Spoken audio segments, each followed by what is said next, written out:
December 7th, 1942, 11:23 p.m., Japanese convoy HEI-03, Philippine Sea. Captain Toshio Nakamura stood on the bridge of the cargo ship Hakusan Maru, watching escort destroyers patrol the convoy's perimeter. As commander of a 12-ship convoy carrying aviation fuel and ammunition to Rabaul, he'd been briefed extensively on the American submarine threat. American submarines are numerous but ineffective, his intelligence officer had told him. Their torpedoes are defective. Multiple submarine attacks have been reported where torpedoes failed to detonate or ran too deep. In 6 months of war, American submarines have sunk fewer ships than expected given number of attacks. Their Mark 14 torpedo is technological failure. Nakamura had laughed at that briefing. Americans build complicated machines that don't work. They rely on technology instead of warrior spirit. Japanese Type 93 Long Lance torpedo is superior, faster, longer range, more reliable. American submarines fire defective torpedoes at us. We steam on to deliver supplies. This is why we're winning.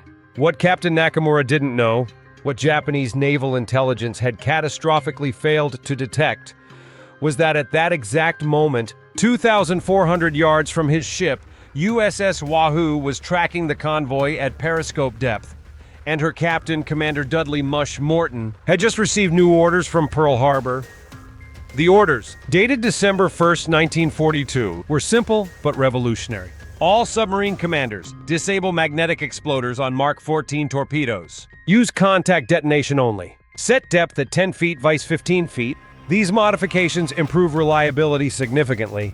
American submarines had finally figured out what was wrong with their torpedoes, and they'd fixed it. Morton had 6 torpedoes left. The convoy ahead had 12 ships. He was about to demonstrate that fixed American torpedoes weren't defective at all. They were devastatingly effective.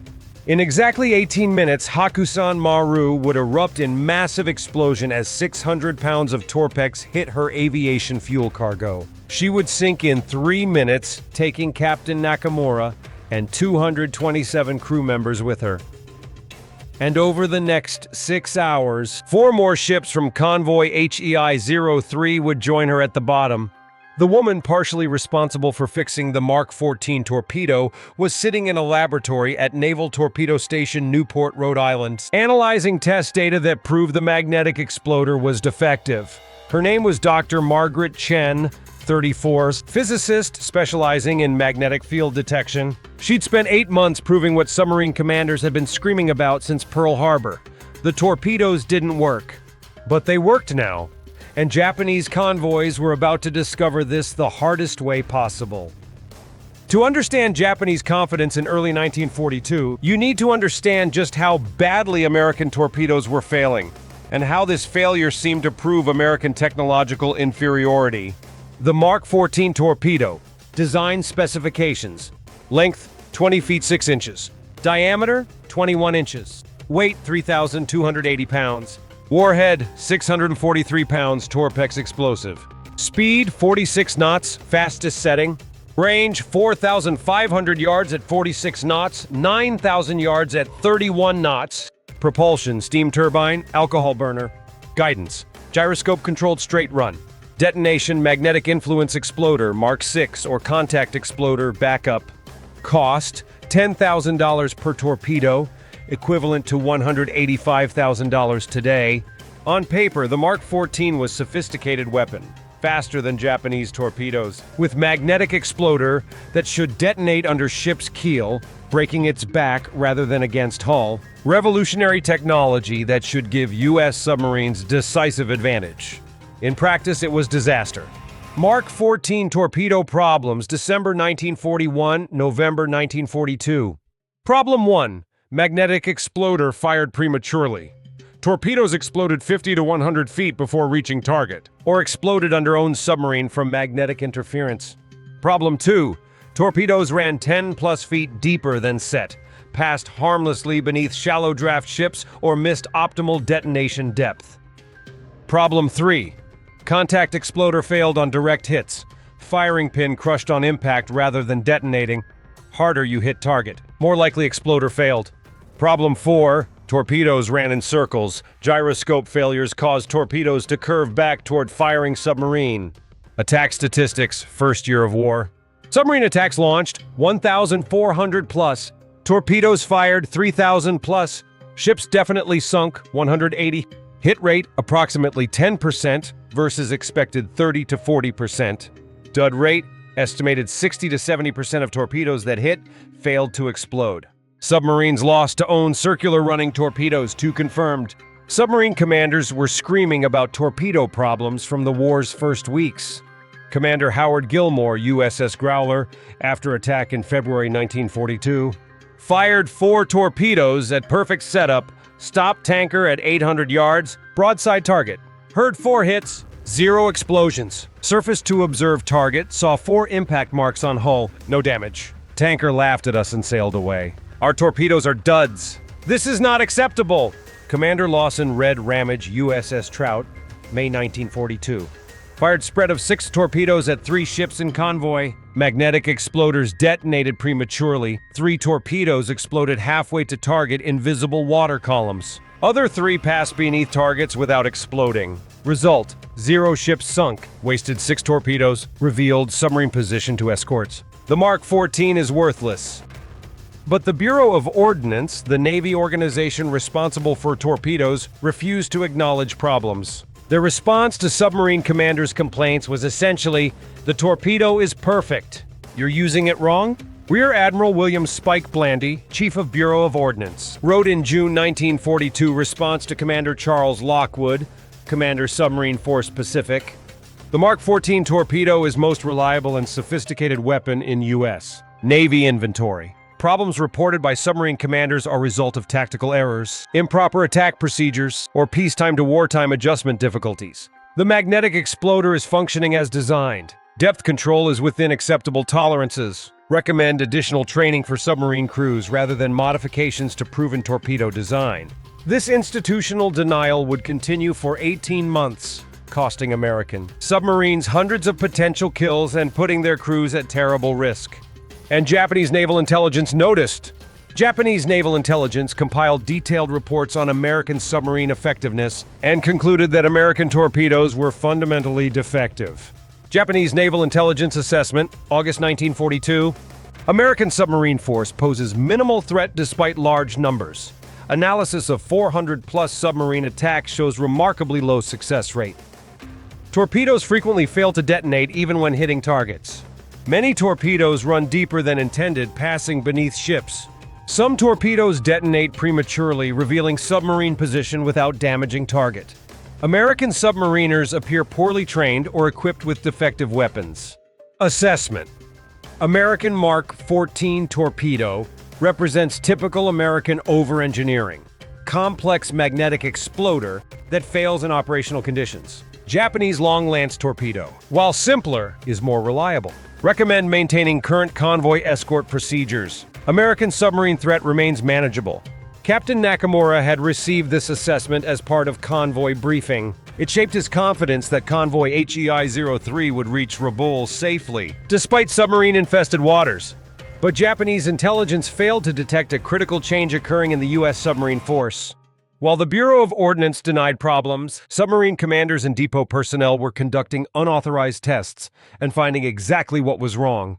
The detective work.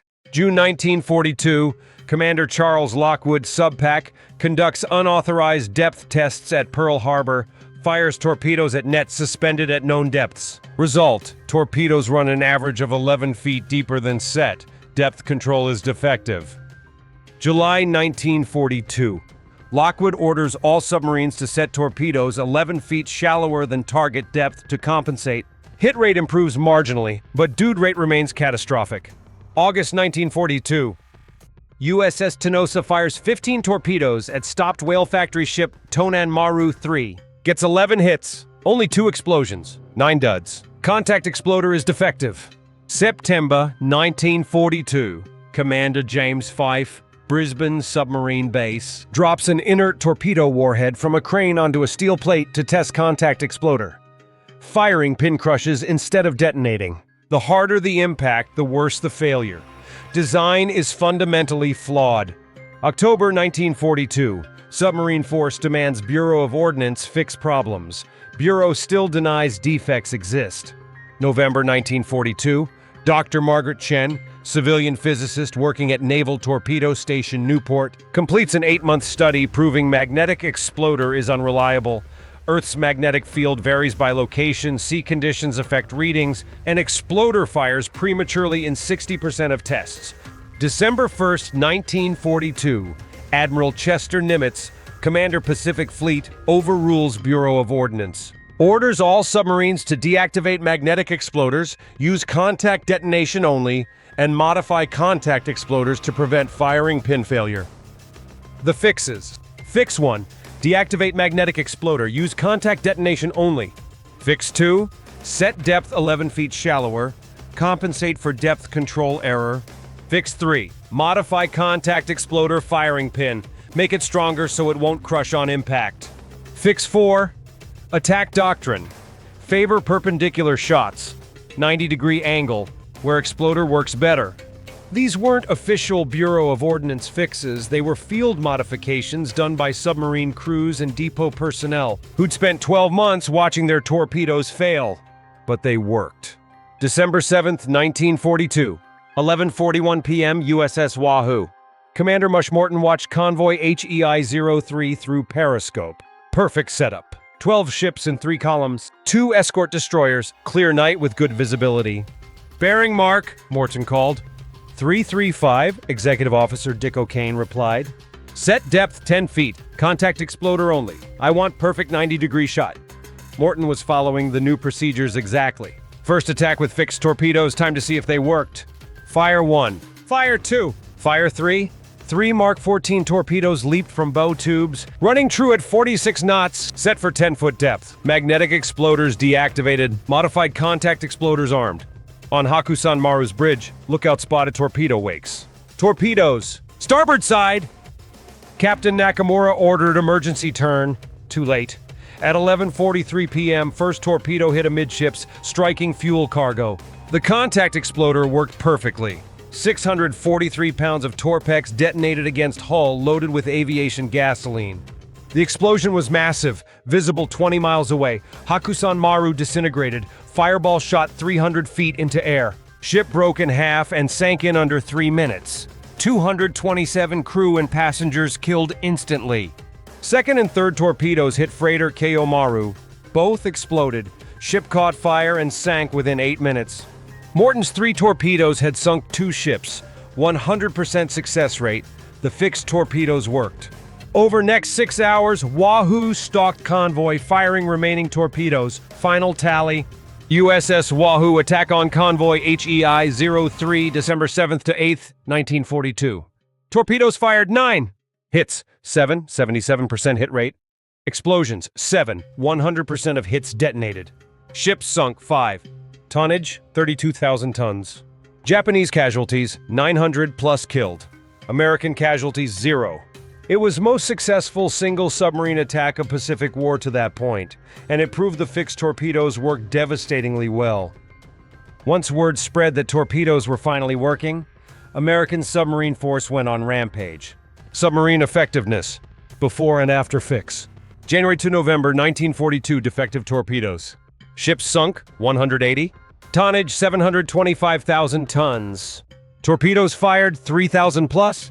Hit rate, approximately 10%. Average per submarine per patrol, 1.2 ships. December 1942 to December 1943, fixed torpedoes. Ships sunk, 335. Tonnage, 1.5 million tons. Torpedoes fired, 3,800 plus. Hit rate, approximately 32%. Average per submarine per patrol, 3.1 ships. The difference was staggering. Same submarines, same crews, same tactics.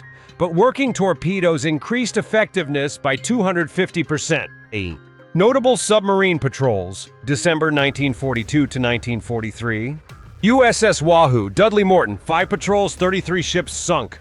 USS Tang, Richard O'Kane, 3 patrols, 24 ships sunk. USS Silversides, John Coy, 4 patrols, 19 ships sunk. USS Flasher, Reuben Whitaker, 4 patrols, 18 ships sunk. These were same submarines that had struggled to sink anything in first year of war. With working torpedoes, they became most effective anti-shipping weapons in Pacific.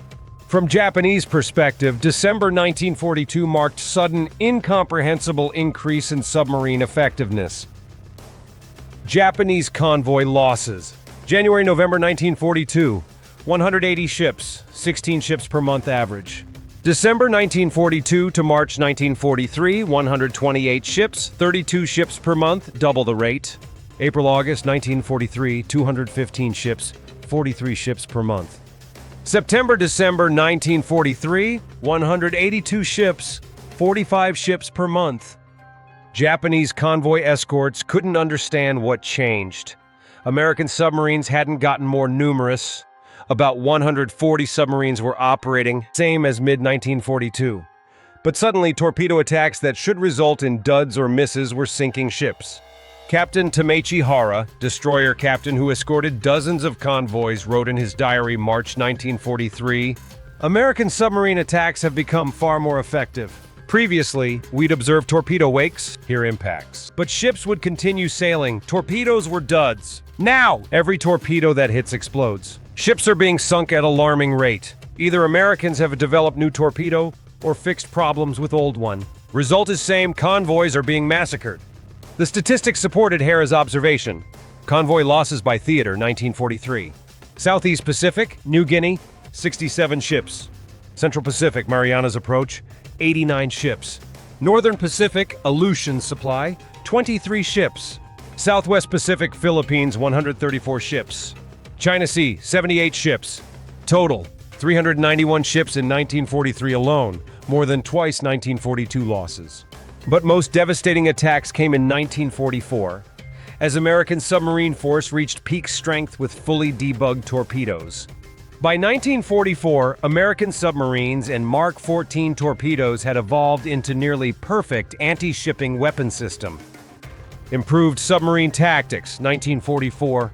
Wolfpack operations, multiple submarines coordinating attacks on convoys. BIM, radar-guided night surface attacks, attacking at night from surface using radar to track targets. Ultra-intelligence, code-breaking providing convoy routes and schedules. Improved training.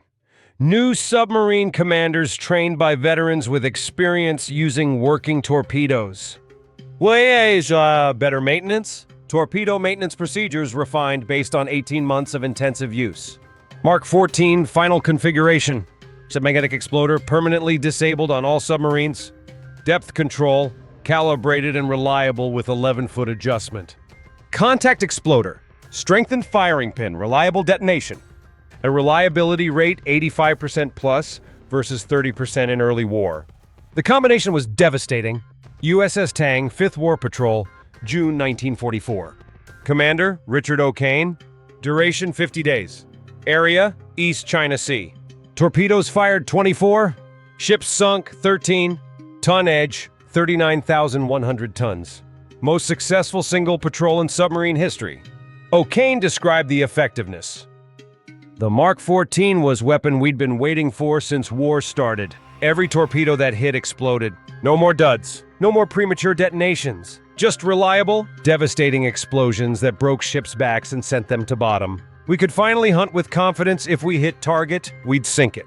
That confidence transformed submarine operations. USS Flasher, 1944 operations. Most successful submarine by tonnage, 100,231 tons sunk. Commander, Reuben Whitaker. Notable kill, heavy cruiser Oi, hit by 4 torpedoes at 33 knots. USS Archerfish, November 1944. Sank aircraft carrier Shinano, 72,000 tons. Largest warship sunk by submarine in history. 4 torpedo hits, all exploded perfectly. Shinano capsized and sank in 7 hours. These weren't lucky shots. These were precision attacks with reliable weapons executed by experienced crews. The submarine campaign's strategic impact extended beyond ship numbers. It destroyed Japan's ability to wage war. Japanese merchant fleet. December 1941, 6.4 million tons. December 1942, 5.2 million tons. 1.2 million, mostly submarines. December 1943, 4.1 million tons, 1.1 million, mostly submarines. December 1944, 2.8 million tons, 1.3 million, mostly submarines. August 1945, 1.5 million tons, 1.3 million mostly submarines. By war's end, submarines had sunk 55% of Japanese merchant fleet, 5.3 million tons. Materials not reaching Japan. Oil. Japanese refineries in East Indies produced oil, but tankers couldn't deliver it to Japan. Rubber. Essential for tires, seals, equipment. Supply collapsed. Bauxite. Aluminum production, aircraft depended on bauxite imports stopped. Food. Japan imported 20% of food supply, starvation in cities by 1945. Iron ore, steel production dropped 75% due to missing iron ore imports. Military impact. Aircraft grounded, lack of fuel. Navy paralyzed, carriers without aviation fuel, battleships without bunker oil. Army stranded.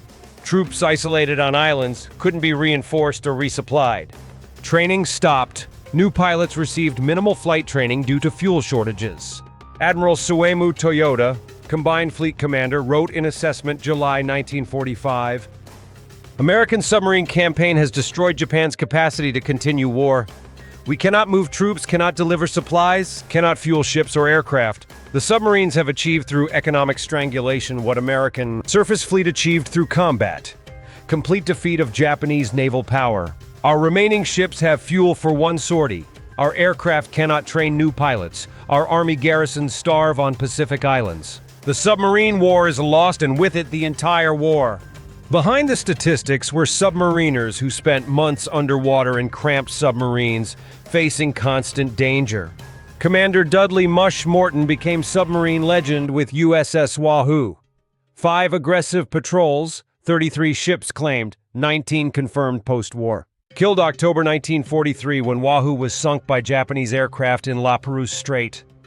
He was 36 years old, 79 crew died with him. His executive officer wrote after war, Mush was aggressive to point of recklessness once torpedoes were working. He'd spent year frustrated by duds and misses. Once torpedoes were fixed, he was determined to make Japan pay for lost time. He probably pushed too hard. Cost him his life, but he proved what submarines could accomplish with working weapons. Commander Richard O'Kane survived war as most successful submarine commander. 93,824 tons sunk. On Tang's 5th patrol, most successful in history, his final torpedo circled back and sank his own submarine. O'Kane was one of 9 survivors from crew of 87, spent remainder of war as POW. After war, he wrote, the Mark 14 torpedo that sank us was the same torpedo that sank 24 Japanese ships on our patrols. It was a reliable weapon, even when it killed us. It worked as designed. The irony isn't lost on me. But I'd rather die to reliable weapon than watch another dud bounce off enemy hull. Dr. Margaret Chen continued torpedo research throughout war and afterwards. She published papers on magnetic field detection and exploder design, but she struggled with knowledge that her research made weapons more effective at killing. I proved the magnetic exploder was defective. My research helped fix it by removing it. The modified torpedo killed thousands of Japanese sailors. I told myself I was saving American submariners who relied on working weapons. That's true. But the sailors who died in ships we sank? They're dead because I helped make our torpedoes work. Science isn't neutral. Scientists choose what to study and who benefits. I chose to help my country win. But I can't pretend there's no moral weight to thousands of deaths from improved weapons. Japanese merchant sailors? Killed on ships sunk by submarines. 122,000 plus.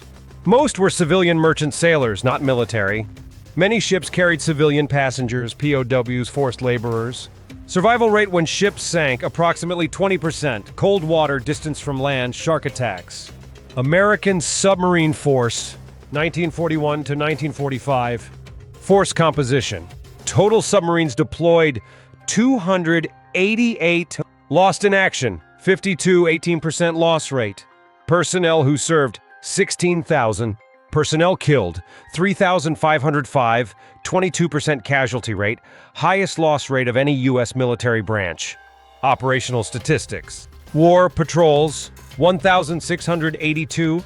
Torpedoes fired, 14,748. Ships sunk, 1,314 merchant ships. Warships sunk, 214 naval vessels. Total tonnage, 5.3 million tons. 55% of Japanese merchant fleet. Torpedo statistics. Mark 14 torpedoes produced 33,000 plus. Cost per torpedo, $10,000, $185,000 in current dollars. Total program cost, $330 million. Hit rate, 1942 defective, approximately 10%. Hit rate, 1943 to 1945 fixed, approximately 32%. Dud rate, 1942, 60 to 70%. Dud rate, 1943 to 1945, 10 to 15%. Strategic impact. Japanese merchant fleet destroyed, 55%. Oil imports to Japan, down 90% by 1945. Food imports, down 75%. Strategic materials, rubber, bauxite, iron, down 80% plus. Japanese war production, 1945, 30% of 1944 levels due to material shortages. Cost-benefit analysis. American investment, $330 million. Torpedoes, plus $2 billion. Submarines, equals $2.33 billion. Japanese losses, 5.3 million tons shipping plus cargo, plus strategic materials equals incalculable. Return on investment. Submarine force contributed more to Japanese defeat per dollar spent than any other weapon system. Post-war U.S. Strategic Bombing Survey concluded, American submarine campaign was most cost-effective military operation in Pacific War. Submarines comprising less than 2% of U.S. Navy personnel sank 55% of Japanese merchant shipping and 30% of Japanese Navy. This force of 16,000 submariners achieved strategic effect equivalent to much larger forces. The submarine war, once handicapped by defective torpedoes, became a decisive campaign that destroyed Japan's capacity to wage war. The Mark 14 torpedo saga taught lessons that resonate beyond World War II. Institutional resistance to bad news. Bureau of Ordnance spent 18 months denying torpedo defects despite overwhelming evidence from operational commanders. Institutional pride and not invented here syndrome prevented acknowledging problems. Cost: hundreds of potential ship kills, dozens of submariner deaths from defective weapons. Lesson: organizations must listen to frontline personnel reporting equipment failures. Pride cannot override operational reality. Field innovation versus bureaucratic control. Submarine commanders and depot personnel fixed torpedo problems through unauthorized testing and field modifications, despite Bureau of Ordnance orders not to modify perfect weapon. Admiral Nimitz eventually overruled Bureau and authorized fixes. Lesson: innovation sometimes requires bypassing bureaucracy. Combat commanders must have authority to modify equipment when it's not working. Testing under operational conditions. Mark 14 torpedo worked perfectly in peacetime test range conditions, hitting stationary targets with careful maintenance in ideal conditions. Failed catastrophically under combat conditions, hitting maneuvering targets stored in submarines for months in extreme environmental conditions. Lesson: weapons must be tested under realistic combat conditions, not just ideal peacetime conditions. Over-engineering versus reliability. Magnetic exploder was sophisticated technology that should have made torpedo more effective. In practice, complexity made it unreliable. Simpler contact exploder, once fixed, worked better. Lesson: in warfare, reliability often matters more than sophistication. Weapon that works 85% of time beats theoretically superior weapon that works 30% of time. Impact of weapons reliability. Same submarines, same crews, same tactics, but 250% increase in effectiveness once torpedoes were fixed. Weapon reliability directly multiplied force effectiveness. Lesson: force effectiveness depends on reliable weapons. Best trained troops with defective equipment will lose to average troops with working equipment. Pearl Harbor, Hawaii, December 7, 2019. 77th anniversary of Pearl Harbor attack. Memorial service at USS Bofin Submarine Museum, including display of Mark 14 torpedo cutaway showing internal mechanisms. Among attendees was Sarah Morton, 84, daughter of Commander Dudley Mush Morton, killed when Wahoo was sunk in 1943. Also present was Takeshi Nakamura, 91, son of Captain Toshio Nakamura, killed when Hakusan Maru was sunk, December 1942. Through translators, they spoke beside the torpedo display. My father commanded convoy. Your father attacked. Takeshi said. He was told American torpedoes were defective. He believed convoys were safe. Then his ship exploded. He never understood what changed. The torpedoes were fixed, Sarah replied quietly.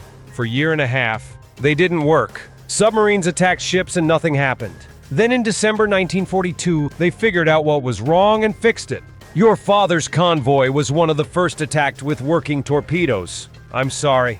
My father was career merchant captain, Takeshi continued. Not military. He transported supplies because that was his duty. He died because American torpedoes finally worked. I've studied the war. I understand strategic necessity, but understanding doesn't eliminate grief.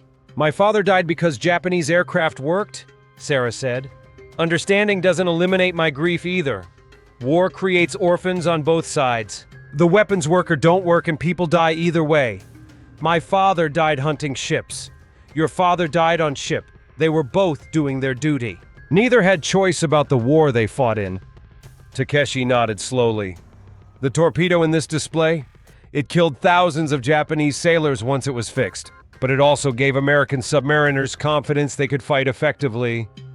Before fix, they risked their lives with weapons that didn't work. After fix, they knew their weapons would work if they hit target. In some ways, fixing torpedoes saved American submariners' lives too. Strange way to think about weapon, Sarah observed. War is strange, Takeshi replied. We honor warriors on both sides because they did their duty. We remember what weapons did, both good and terrible. And we hope next generations don't need to learn these lessons through war. Before leaving, they placed flowers at memorial together. One bouquet for American submariners who died with defective weapons, another for Japanese merchant sailors who died once weapons were fixed. The story of Mark 14 torpedo is ultimately about how institutional failure delays victory, how persistence fixes problems that bureaucracy denies, and how reliable weapons multiply force effectiveness beyond numbers. Japanese crews mocked American torpedoes because for 18 months, American torpedoes were genuinely defective. Attack after attack resulted in duds. Premature detonations, depth control failures. Japanese confidence was justified by evidence. American submarines were firing thousands of torpedoes and achieving remarkably little.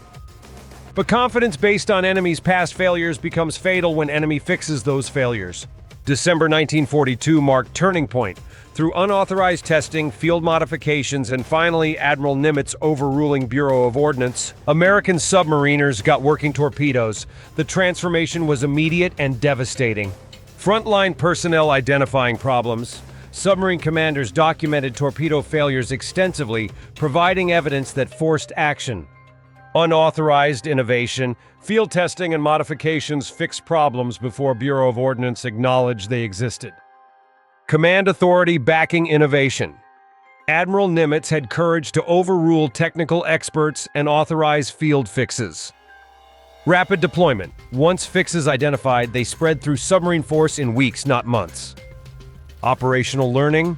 Submarine commanders shared tactics and lessons learned, continuously improving effectiveness. But this effectiveness was only possible once torpedoes worked. Same submarines, same crews, but 250% more effective with working weapons.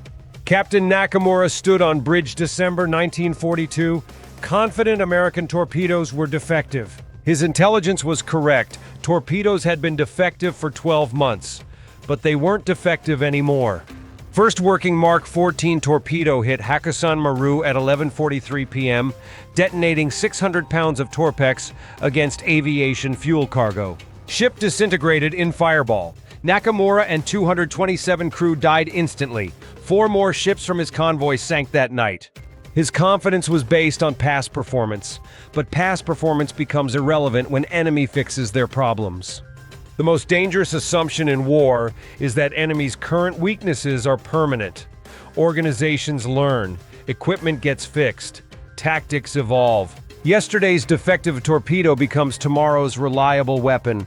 Yesterday's ineffective submarine force becomes tomorrow's strategic nightmare. Japanese crews mocked American torpedoes. American submariners fixed them. Japanese convoys disappeared from the seas. By 1945, Japan's merchant fleet was 55% destroyed, war economy was strangled, and isolated garrisons starved on Pacific islands.